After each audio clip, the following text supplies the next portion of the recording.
Barcelona is the perfect blend of distinctive, memorable architecture, unique Catalan foods, harbors and beaches, and a laid-back lifestyle. We had less than 48 hours here, but we made the most of it. As always, we'll be sharing prices for everything at the end. I'm Judy. And I'm Kevin. Welcome back to Find Gina Marie, where we share our lives as full-time travelers and the connections we make along the way. Okay, we're in a new city. We are in Barcelona, Spain, and this is our first time to be in Spain, so we're really excited about it. We only have a couple of days here, so we're going to try to see and do as much as we can, and we're excited to show it all to you.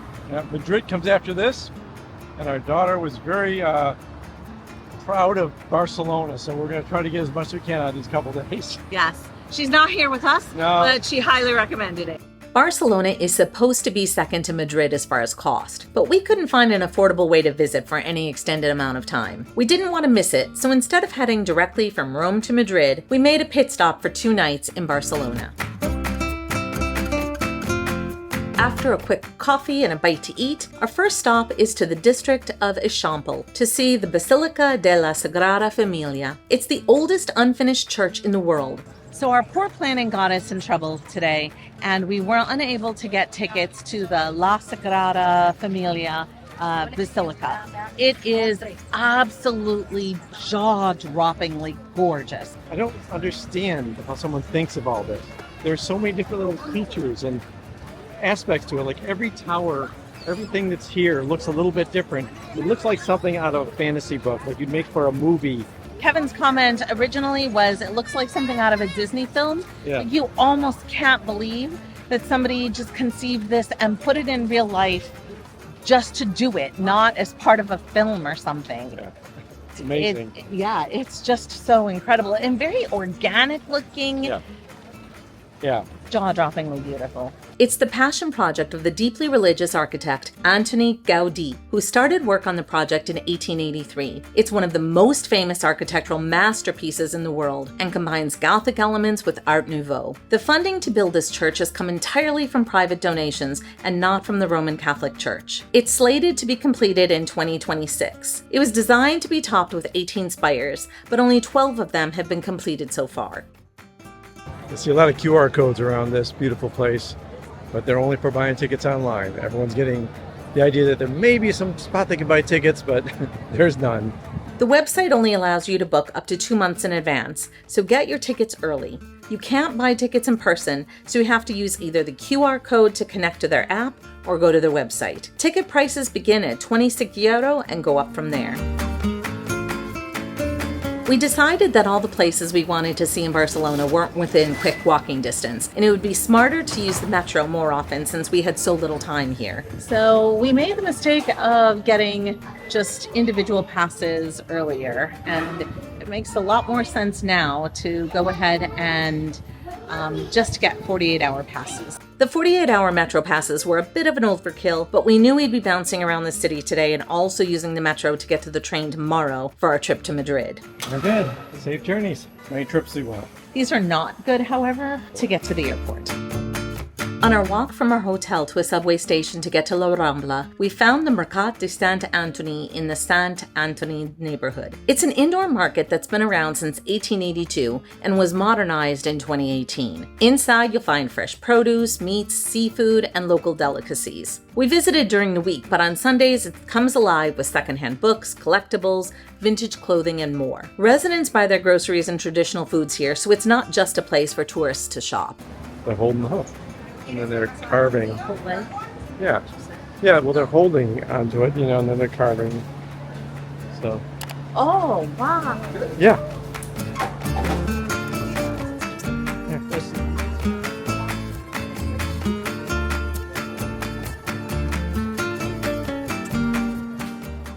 We arrived in an artery of town called La Rambla, and we stopped at Mercat St Josef, commonly known as La Bucuria, which began as an open-air market back in the 13th century. Its current building has been around since 1853. You can see the wide variety of food stalls here. There are even workshops and cooking classes here at times, but it can be really crowded. So for €250, we got a refreshing strawberry juice, which is really tasty, very light. It just tastes like fresh fruit. Yeah. So I'm pressing it over there, so it looked like a good place to get it. Since 1976. Multiple market booth. We got some pollo empanada. Pollo empanada, spicy.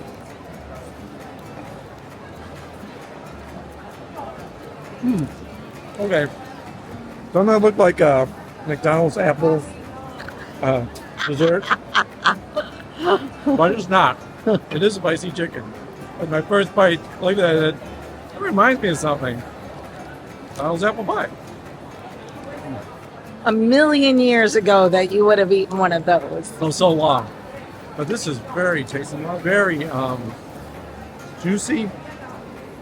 Almost impossible to believe that it's this juicy. And chicken's very tender, and the flavors is for a lot of spice, a lot of really nice meaty taste. So yeah, these are a little too addictive though. Like I could see just popping a couple of these without a problem. Yeah, that looks good. It's good. What do you think? It's got a great spice to it, and you're right, it is quite juicy. It almost got a little bit of a gravy. Oh yeah. I think the one thing that I might complain about is empanadas are supposed to be crispy, but if you want them hot, they just throw them in the microwave. Yeah. So, and you know, you're not going to get the best texture when you microwave something, but I don't think it really hurts it too bad. No, the flavor is still there. Is the same or no? No, this is the normal Ibérico. Okay, we And want this one is of the acorn fest, 5 euros each. these. Okay, one. You pay with card or cash? Card, please. Someone suggested we try Jamón Ibérico de Bellotas, which comes from Iberian pigs, which are native to the Iberian Peninsula. They're free-range and primarily fed a diet of acorns, called bellotas, in the last portion of their life, which contributes to the nutty flavor and marbled texture. It's then cured from 2 to 4 years. How are you saying it? Ham. Yes, it's in Spanish, in English. Spanish. Yeah, jamón ibérico. Acorn fest. De bellota. Jamón de ibérico de bellota. Okay. One is the It's 35 euro for a packaged set, which is a little steep for us, but it's really good. It's a dark flavor to it as well. I don't know how to describe it. It tastes completely different than like pale ham that you're used to eating. Such a deep, rich flavor. It's really, really good. I would almost think it's not quite ham because the flavor is just so different from regular ham. I don't know, but it's really good. I think you should try it. With full bellies, we moved forward to explore more of La Rambla. It runs to the Christopher Columbus Monument at the waterfront. This wide promenade has high energy and is lined with cafes, shops, and often street performers. It's touristy and can be crowded, and you should be mindful of pickpockets in this area. Fortunately, we were fine. Despite the crowds and it being touristy, it was a fun, lively walk because there was a lot to take in. We took a small detour to the Gothic quarter to see the Cathedral of Barcelona. The cathedral was actually built on the site of a former Roman temple.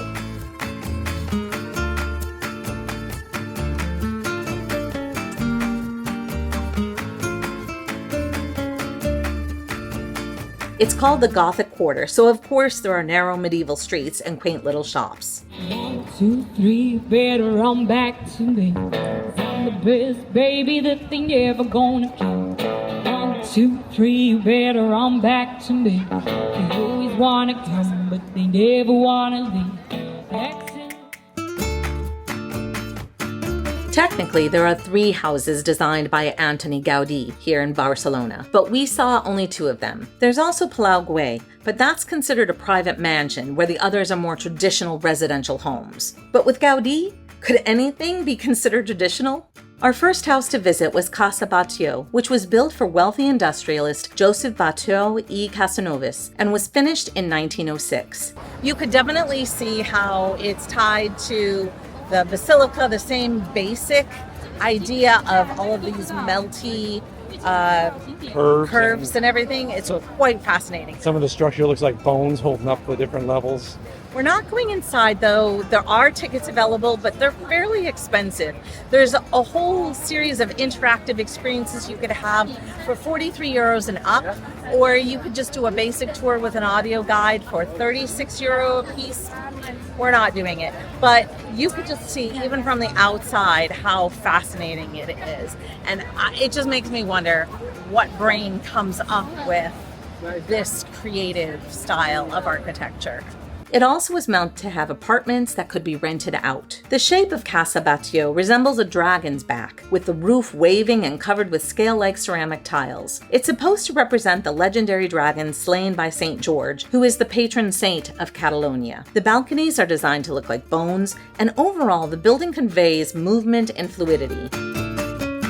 Casa Milà, also known as La Pedrera, which means the stone quarry, is one of Gaudí's later works. It's built with a self-supporting stone facade that eliminates the need for load-bearing walls and was designed to be a multifamily apartment building. Look at the wavy, funky roof terrace with the chimneys and ventilation towers and those melted-looking iron balconies.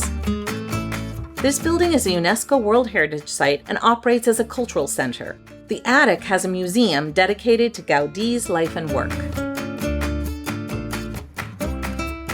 So we're headed to the harbor, known as Port V, which means Old Port, and it dates back from the 14th century. It started out as a commercial port and now is a cultural and recreational area. It was transformed for the 1992 Summer Olympics. Nearby is an aquarium and a shopping and entertainment complex. The boardwalk has great views of the harbor, the Mediterranean Sea, and the skyline of Barcelona. It was another 1.5 kilometers to get to the nearest public beach, but we were starting to get tired by now, and we still had a lot more to see.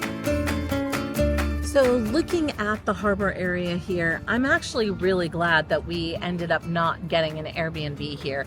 We were looking in for a month at a time. It was very expensive, but I thought being by the water would be pretty cool, especially since we really like a nice boardwalk. Yeah. But this is so far removed from everything. I don't think I realized how big Barcelona actually is. And I feel like if you're in this area, the Gothic Quarter and several of the other really nice, interesting places feel like a bit of a haul. Maybe for a month it would have been okay. Feel like it would have been just a completely different experience than being more centrally located. Yeah, and if you want to get to the beaches, they're over that way, still like 1.5 kilometers away. So it's not like that's even close to this harbor area. I mean, it's all boats. You're not really seeing a horizon. And there's a shopping center over there, which really is the thing I'm trying to look at. Pretty waterfront. So yeah, the Gothic area so far has been really nice. That was pretty to walk through. Yes. We're exploring. There's a lot to explore. And the subway's helpful because we need the metro here.